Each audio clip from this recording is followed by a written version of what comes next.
Już nadajemy. Witajcie bardzo serdecznie. Dzisiaj nadajemy jak zwykle z Sopotu, ale nie jestem sam, bo jest Mateusz. Cześć, dzień dobry. To w ogóle niesamowite, jak się pierwszy raz poznaliśmy z Maćkiem Dębskim. Przepraszam, ja taką stawkę zrobię. Okay. To my nawet rozmawiając nie wiedzieliśmy, że tak blisko siebie mieszkamy.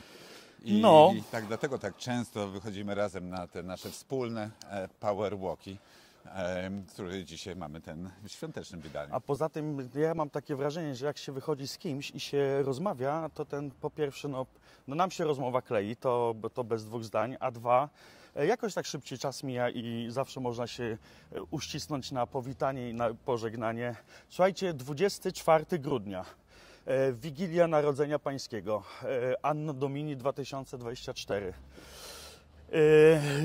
Zasiądziemy dzisiaj do stołów, a przed tym oczywiście pewnie będziemy przygotowywać potrawy wigilijne. Mnie co prawda Marzena już wywala z chaty, bo jej przeszkadzam w kuchni, więc nie wiem jak to będzie. Natomiast ja już od 2 dni wygaszam swoje aktywności w mediach społecznościowych, już dzisiaj żadnych rzeczy nie napiszę. A spotkaliśmy się po to, żeby powiedzieć, że naprawdę rzadko kiedy mamy taką okazję, żeby celebrować stół, celebrować wspólnotę, dzielić się opłatkiem, pogadać, pośpiewać. I rzeczywiście telefony komórkowe to jest ostatni towarzysz, który dzisiaj powinien być z nami przy stole. Amen. Puste miejsce, ale nie na telefon. Ale przesłanie Maciek tutaj nagrałeś. Ja się kręcę, ale dobre, to jest ważne. I właśnie w tym temacie dzisiaj pogadamy podczas tego naszego porannego spaceru, na który Was serdecznie zapraszamy i w ogóle zachęcamy Was bardzo do rozpoczęcia dnia od takiej prostej aktywności, jaką jest spacer, bo spacer to, jak powtarzamy, najprostsza rzecz, jaką możemy zrobić dla swojego zdrowia. No tak, siłą swoich mięśni, bez obciążeń, w swoim rytmie, w swoim oddechu. Ktoś idzie szybciej, ktoś idzie wolniej, ale idzie. Tak jest. To dobrze, bo nie jestem specjalistą od dobrego odżywiania się oczywiście, ale na pewno dzisiaj strasznie dużo z nas, wiele osób po prostu zje treściwe posiłki. Więc zachęcamy nie tylko do tego, żeby odłożyć telefon, ale jeśli macie taką przestrzeń i możliwość, najlepiej z rodziną, idźcie na godzinny, 1,5 godzinny spacer przed obiadem, przed kolacją wigilijną, żeby zrobić miejsce na kalorie. Ale o odżywianiu to jutro Gosia Pielichowska pięknie opowie o odżywianiu, o jedzeniu, o posiłkach podczas świąt, żebyśmy się właśnie nie obiadali. Więc już dzisiaj zapraszamy Was na jutrzejszy spacer, ale my dzisiaj porozmawiamy o higienie cyfrowej, której Maciej jest ekspertem. Moim zdaniem najlepszym nie w Polsce, nie w Europie, ale na świecie. I bardzo Was przepraszam, bo wiele osób pisze życzenia świąteczne przez SMS-y, przez komunikatory. Ja na nie nie odpowiadam, a do osób najbliższych po prostu dzwonię. Jakoś mam tak, że widzę te łańcuszki czasem, albo odpowiadam na bardzo sprywatyzowane życzenia, gdzie wiem, że po prostu ktoś się postarał i wysilił, żeby napisać bardzo takie, życzenia dla mnie, ale życzenia dla mnie są takie wówczas, kiedy ktoś mnie zna, nie? Natomiast zresztą robimy od wielu lat, chyba od 6-7 lat kampanię w Fundacji Dbam o Mój Zasięg. Idą święta, nie o SMS-ie, lecz o kartce Pamiętaj. Więc z jednej strony zachęcamy do wysyłania kartek świątecznych, z drugiej strony zachęcamy do tego, żeby po prostu ze sobą gadać bez obecności smartfonów. Jak to zrobić?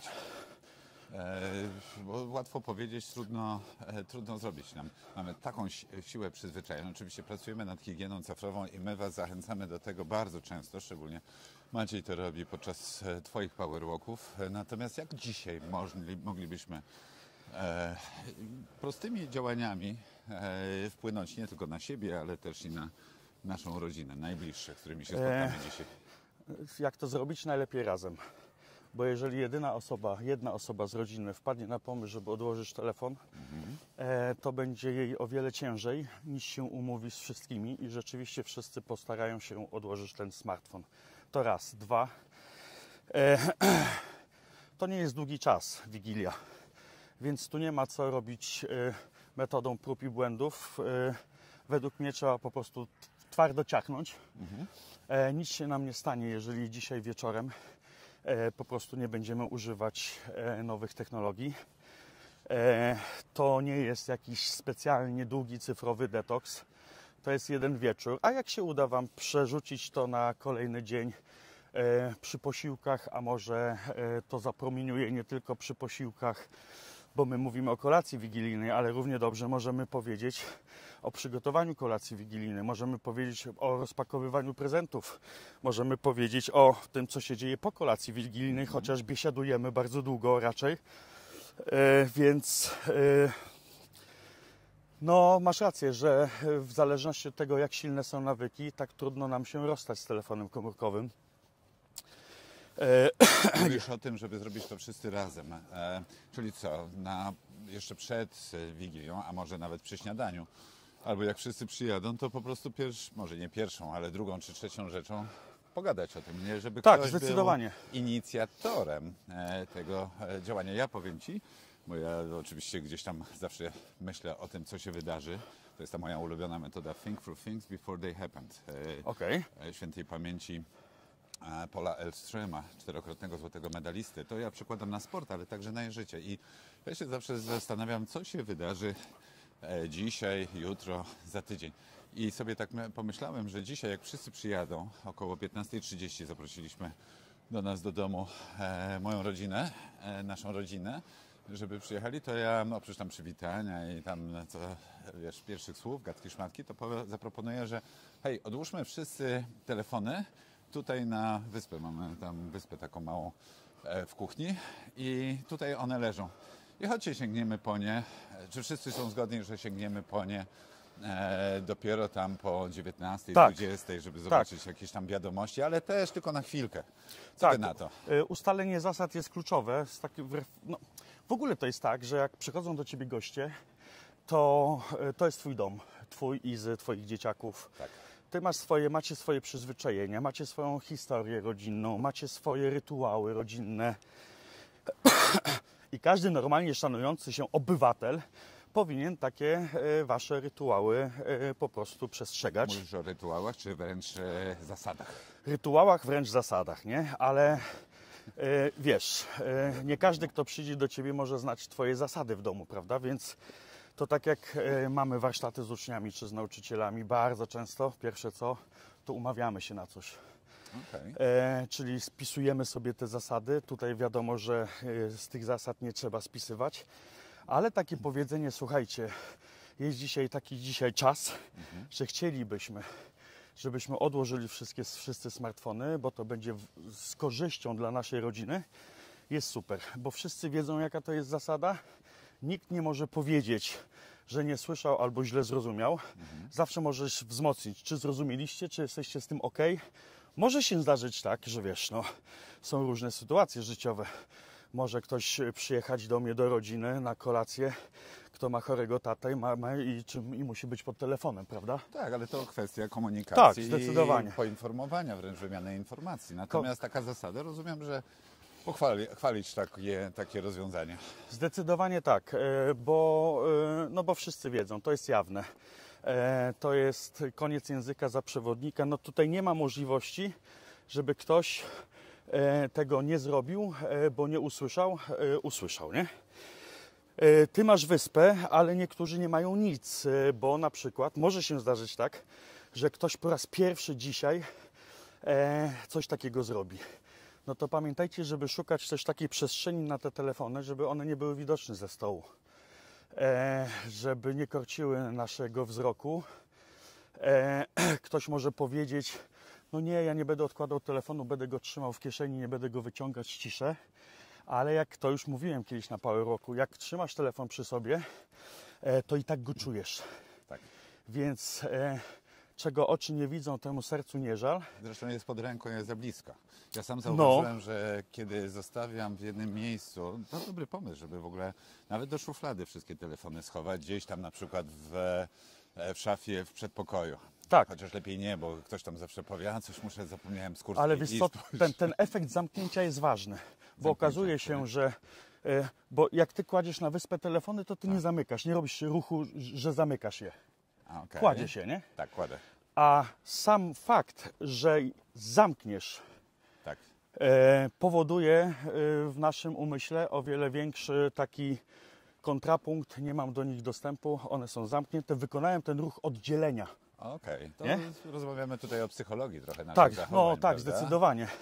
Fajnie. Jak my zrobiliśmy organizer taki na 6, taką mamy to nazywamy makatkę na 6 smartfonów do domu, to my nie mamy klapek. My żeśmy stworzyli to bez klapek, ale potem właśnie rozmawiałem z psycholożką, że super byłoby, gdybyście w następnej edycji takie klapki porobili, bo sam fakt, że zrobisz ten ruch zamknięcia, czyni cię bardziej wolnym, nie? Fajnie. No to są dobre wskazówki. Mam nadzieję, że się zgadzacie z nami, żeby można... Ja myślę, że to można wziąć. Pamiętajcie, że jak jemy ze smartfonami, to szybciej zjemy, więcej zjemy, mniej przeżujemy, bardziej połkniemy, ale to w szczególności w przypadku dzieciaków pamiętajcie, że najważniejszym schematem uczenia się dzieci jest proces naśladowania, więc jeżeli one będą widzieli, że tata z mamą albo wujek z ciocią ciągle z telefonem, to one będą miały taką wizję wigilii po prostu, nie? No i też pamiętajcie, że tylko przy uważnym jedzeniu ćwiczymy coś, co się nazywa pamięć smaku i zapachu. A pamięć smaku i zapachu jest tworzona dokładnie w tych samych obszarach, co empatia. Już powstają badania, które mówią, że jeśli dzieci ciągle jedzą ze smartfonem w ręku, będą mniej empatyczne. Więc, no kurczę, nie wiem, co by się musiało stać, kto by mnie przekonał, żeby mi znalazł jakiś negatyw związany z nieużywaniem telefonu podczas Wigilii, nie? No, pozostaje kwestia do rozwiązania, skąd wziąć kolędy. Nie znamy wszystkiego, prawda? Wszystkich. Kiedyś były śpiewniczki, pamiętam. I to w parafiach były rozdawane. I ja pamiętam, że taki chyba w domu rodzinnym gdzieś mam. No, wydaje mi się, że jeżeli już dojdziemy do tego elementu, etapu śpiewania kolęd, to rzeczywiście jeden telefon można wziąć, żeby widzieć tekst. Proszę, mogę tutaj na chwilę zrobić pauzę? Możesz. Ja Maćka nie znałem z tej strony, ale nie wiem, czy wiecie, jaki on jest muzykalny. No kocham śpiewać, no co mam zrobić? No. Ale to fajnie, bo to jest właśnie taki charakterystyczne dla osób szczęśliwych i to mi się bardzo podoba. A ty nie lubisz, nie umiesz śpiewać? Nie umiem śpiewać. Ale zaśpiewamy kolędę na koniec, co razem? Lekcjach. Oh my god, nie chcę wszystkim. Dobra, na koniec, bo to już tak będzie No koniec, wiesz, wszyscy uciekną. Trzeba życzenia złożyć, więc ja się nastawiłem zrobimy. na tym. Ja dzisiaj robiłem, wiesz, mamę, mi, momu, do remire, do... Rozśpiewałem się dzisiaj. Ja przepraszam, ale byłem na 2 zajęciach, na 2 lekcjach muzyki, pierwszej i ostatniej, bo talentu kompletnie do tego nie ma. No nie możesz też mieć do wszystkiego talentu. Ja mam talent do muzyki, ty masz do żeglowania. No właśnie, ale dlaczego o tym mówię? Ponieważ kilka dni temu zatrzymałeś się przed drogowskazem, znakiem wjazdu do miejscowości Betlejem. To jest miejscowość, słuchajcie, na Kaszubach. Zaraz jak się jedzie od strony Stężycy do Węsior. I nagrałem. I to jest w sumie już mój rytuał. 4. czy 5. rok z rzędu tak robię, że jadę tam specjalnie żeby po prostu zaśpiewać dzisiaj w Betlejem. Oczywiście to jest inne Betlejem, ale z drugiej strony to, co mówiłem w życzeniach, że każdy ma swoje Betlejem. Nieważne skąd jest, nieważne skąd pochodzi.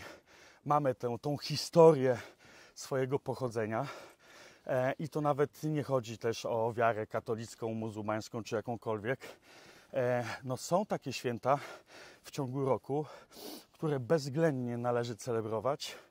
No i umówmy się, jest jeszcze jedna rzecz, o której dzisiaj powinniśmy powiedzieć. Ja nie wiem, ile dzisiaj w Polsce prezentów to będą telefony komórkowe.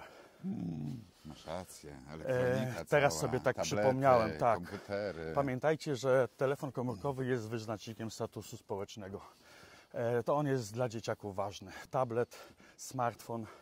I jeżeli zlinkujemy tę ważność tego gadżetu z ważnym wydarzeniem, jakim jest pierwsza komunia święta albo święta Bożego Narodzenia, to nie jest okej.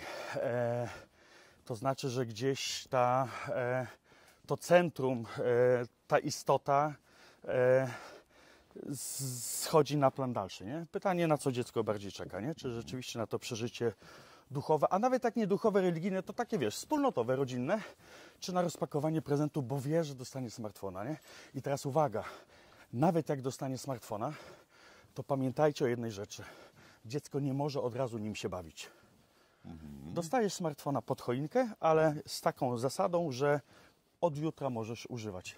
Okay. Czyli dzisiaj rozpakuj, tam coś zrób, chwilę się naciesz. Tak, ale, dokładnie tak. No bo wiesz, to już jest bo jeżeli dziecko non-stop na to czeka, tak. to tak naprawdę ono zaraz zniknie z tej naszej choinki i wigilii, bo po prostu będzie siedzieć w telefonie, nie? Ja wiem, że to jest trudne, no bo czekasz na coś ważnego. Ale jak to zrobić w takim razie, żeby go zatrzymać i żeby nie czuł, że te święta nagle stają się koszmarem? No wiesz. I męczy się, no bo tutaj mógłby robić różne inne rzeczy. Bo my ten Power Rock powinniśmy zrobić kilka miesięcy przed świętami, żeby mówić, że wiesz, że dziecko już wchodzi w czas świąteczny 2024 z obniżonymi jakimiś nawykami albo oczekiwaniami, nie? Dzisiaj, jeżeli macie problem z nowymi technologiami w domu, to jest metoda gaszenia pożarów. Może się okazać, że to, o czym mówię teraz, będzie zbyt radykalne. Jesteśmy na końcu mola, w ogóle jakieś 2 łabędzie są. Może odwrócę kamerę, które nas oglądają. Patrzcie, to są 2 łabędzie, które tutaj spływają po naszej zatoce. Tu jest marina. Dzisiaj święty spokój w ogóle jest. Święty, a propos świąt. Bardzo cichy dzień o poranku. No tak, nie ma wiatru i właśnie tak żeśmy... Ja jedynie tylko dopowiem, z tego miejsca dokładnie, z końca Molo Sopockiego na północy Polski ruszył pierwszy Power Walk. Pierwszy w historii Power Walk. Którego to było? To było 1 stycznia. 1 stycznia. No to zobaczcie, to już zaraz będzie rok. To jest nasz 359 chyba, czy nawet 360 Power Walk w historii. A będziemy chodzić dalej oczywiście. Powiem Wam, że całkiem niedawno ja z Marzeną i Mateusz ze swoją Izą, żeśmy się spotkali na obiedzie, dawno planowanym i też nie było telefonów komórkowych. Tak. Gdzieś tam do wymiany, prawda, jak już żeśmy kończyli posiłek i no, rozmowa się zupełnie inaczej klei, nie? Tak. Więc nie ma tego rozpraszacza, nie ma tego zabieracza uwagi. No i pamiętaj, że jak patrzysz w telefon, to raczej patrzysz w dół, a nie w oczy. Całkiem niedawno było, 2 lata temu albo rok temu były zrealizowane badania na Uniwersytecie Gdańskim, u nas przez gdańskich psychologów, neuropsychologów i koleżanka z Instytutu Psychologii udowodniła w swoich badaniach, że jeśli często patrzymy w górę, jesteśmy mniej depresyjni. Więc to też jest jakiś pomysł na to. No wiadomo, że nikt tak z telefonem nie chodzi, prawda? Ale to też jest pomysł na to. Zobacz, zresztą nie wiem, jakie są Twoje doświadczenia, ale zobacz, ile osób nie patrzy sobie w ogóle w oczy. Jak mówi, gdzieś ucieka, błądzi. Tak. To może być rozproszona uwaga, to może być brak koncentracji uwagi, a może to być... No, bo to jest dodatkowe zużycie energii, to jest dyskomfortowe, szczególnie dla osób, ja sam się łapię na tym, ponieważ jestem introwertykiem z natury i dla mnie kontakt wzrokowy jest trudny generalnie. Ja go opanowuję, ja wiem, że to jest istotne, ważne i tak dalej, ale ja widzę, że ja zużywam więcej energii na to, więc to też nie jest tak, że każdemu z łatwością to przychodzi, bo niektórzy mają inne usposobienia. Z innej gliny są lepieni. Tak, ale można się do pewnych rzeczy przyzwyczaić, tym bardziej, że nasz mózg tworzy więź tylko wówczas, kiedy się widzimy. Tak wiecie, realnie. Okay. Więc to jest zupełnie inna więź. No, nikt jeszcze nie zbudował więzi wysyłając emotikony do siebie, prawda? No, więc to jest kolejna rzecz, która mogłaby nam dzisiaj pomóc. Z takich praktycznych porad, myślę sobie, które dzisiaj można wdrożyć, to tak jak mówię, ten spacer przed, jakby się udało, byłoby super, bo też pamiętajcie, że inaczej działa przy stole dotleniony mózg, a inaczej po prostu mózg, który ciągle nie wychodził z domu. Ja tak zauważyłem, że ciężko jest wyjść przed, bo to są te ostatnie przygotowania i potraw, i nakładanie, i nakrywanie do stołu, i jednak wszyscy gdzieś tam przyjeżdżają często, więc to jest ciężkie, chociaż to nie znaczy, żebyśmy tego nie zrobili. Jeżeli sobie zaplanujemy to wcześniej, to myślę, że jest to do Właśnie. zrobienia. Ale myślę, że dużo ważniejszy jest ten spacer nasz. Zabierzcie w ogóle swoją rodzinę, swoich przyjaciół. Jutro zabierzcie na Power Walka, wstańcie od stołów. Dzisiaj już wiecie, no A dzisiaj... może dzisiaj w ogóle po wieczerzy, może... zanim Święty Mikołaj przyjdzie.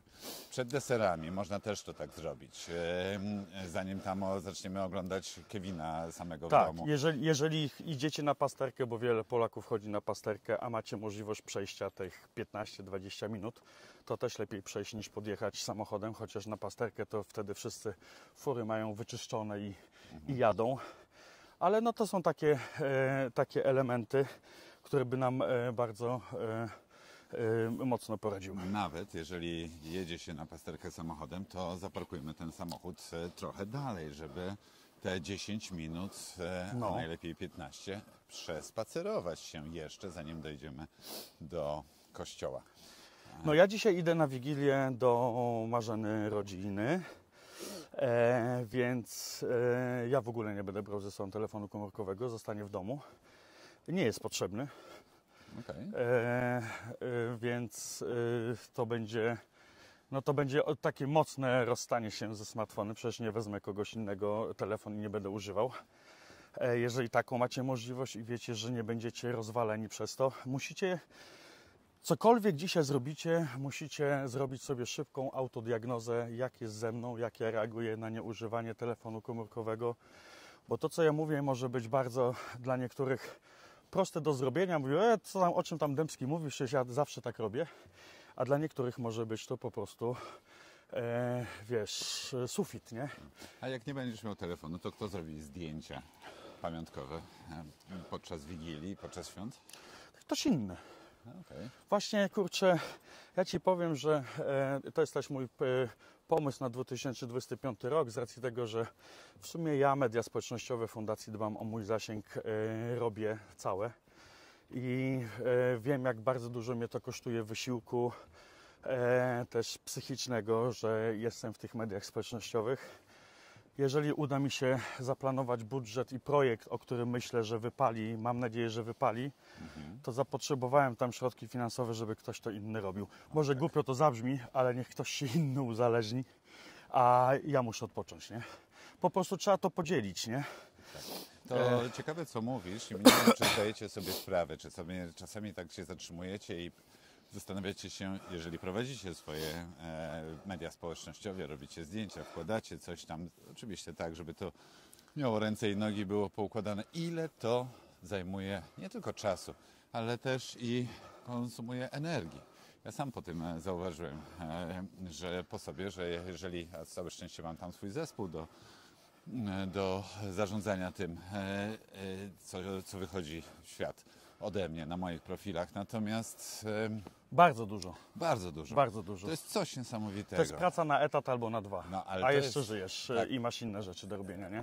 I to zauważyłem, że to jest energia, której potrzebujemy w ogóle do tego, żeby być odpornym, o czym mówi tak często Marek Kamiński podczas naszych powerwalków, żeby mieć świeży umysł, żeby mieć dłuższy ląd, a nie, że co chwila wybuchać tymi emocjami i nie wiedzieć, co się dzieje. No już tam mógłbym długo wymieniać listę różnych rzeczy, ale jeżeli moglibyście sobie coś pomyśleć, nawet w ten spokojny okres świąt, mam nadzieję, że taki będziecie mieli, to zastanówcie się, co możecie zrobić, żeby mniej czasu spędzać w sieci, robiąc niektóre rzeczy, bo to zajmuje czas i energię. No to jest to, co Cal Newport mówił w tym swojej książce Cyfrowy Minimalizm, że tu nie chodzi o to, żebyśmy nie używali nowych technologii i smartfonów, tabletów i gadżetów innych cyfrowych, tylko żebyśmy nadali znaczenie temu, co robimy z telefonami komórkowymi, czyli ten telefon komórkowy,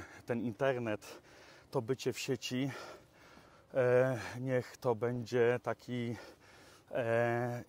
róbmy tam bardzo wartościowe rzeczy, nie?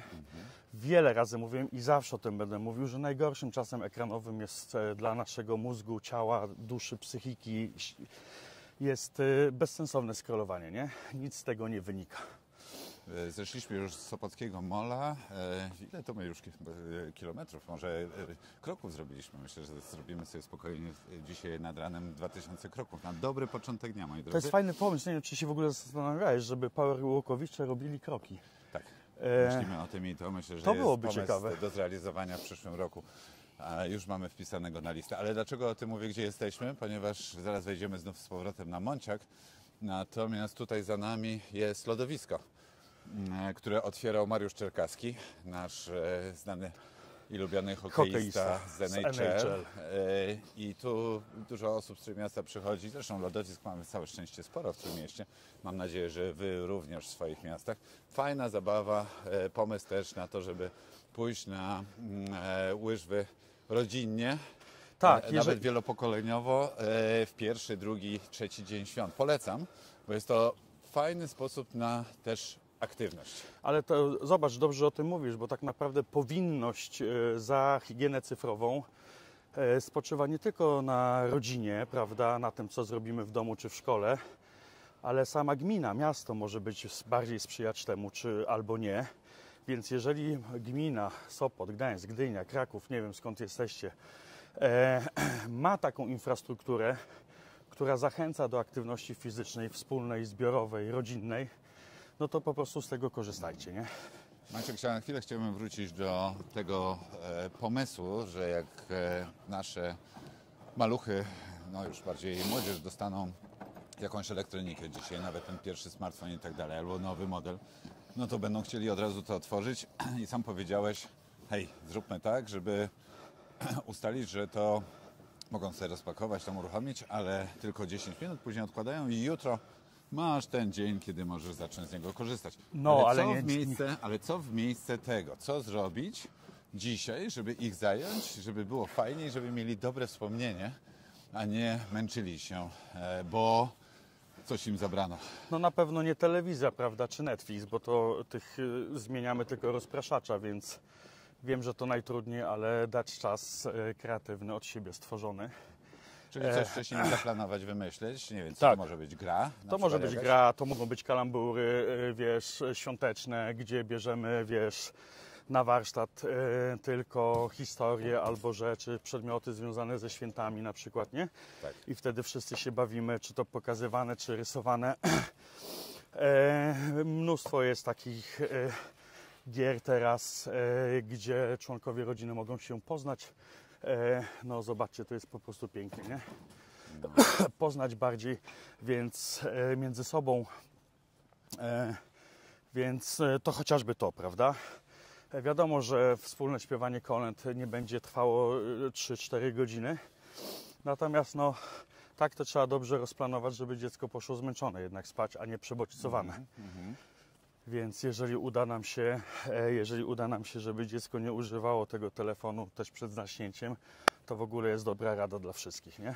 Tak, tak. Trzeba o tym pomyśleć. To myślę, że tutaj nie ma jednego rozwiązania, ale jeżeli ja zauważyłem też u siebie, a mówię to z własnych doświadczeń, że jeżeli przygotuje się 1, 2, 3 punkty programu, właśnie jakąś zabawę, jakąś grę, coś układanie, nawet prezent fajnie jakby ktoś dostał, jakiś, który jeszcze dzisiaj można kupić, pomyślcie o tym. Na przykład jest w te klocki, co wysuwają się, jak się on nazywa, ta manga? Jęga. Jęga, o. No, to jest super gra, ja ją, no.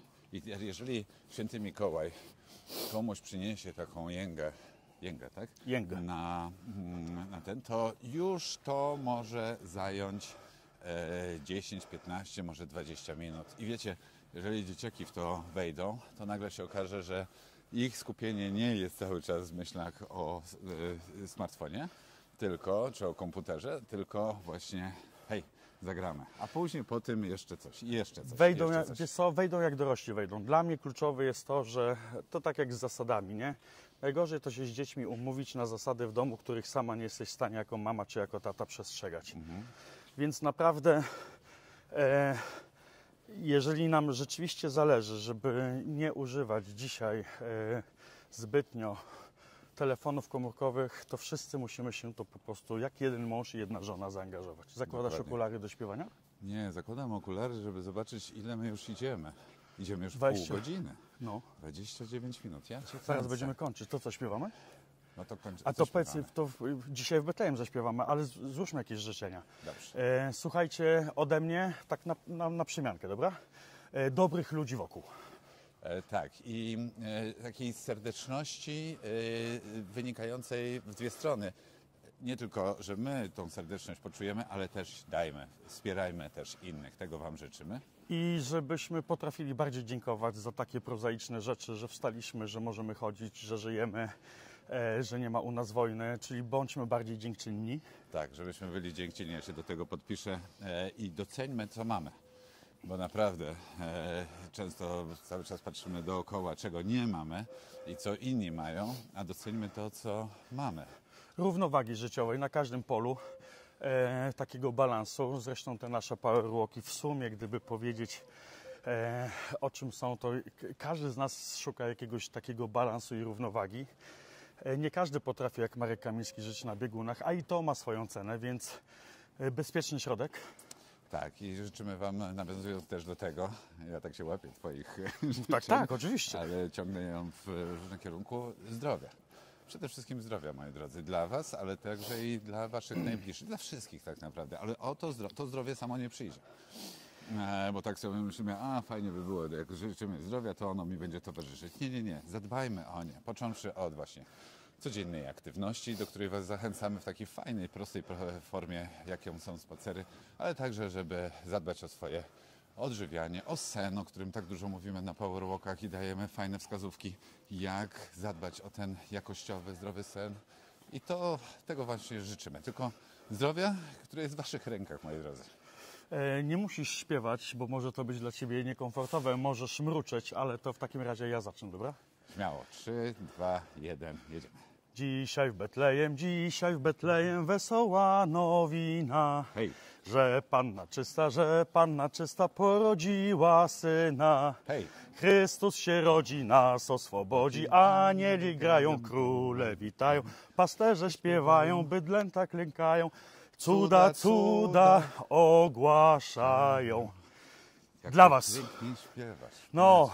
Będziemy kończyć nasz powerwalk taką piękną piosenką. Moi drodzy, wszystkiego najlepszego.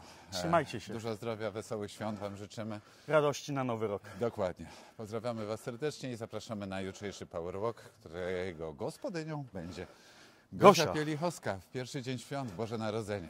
Trzymajcie się. Pa, pa. Cześć. Dzięki Maciej. Dzięki bardzo.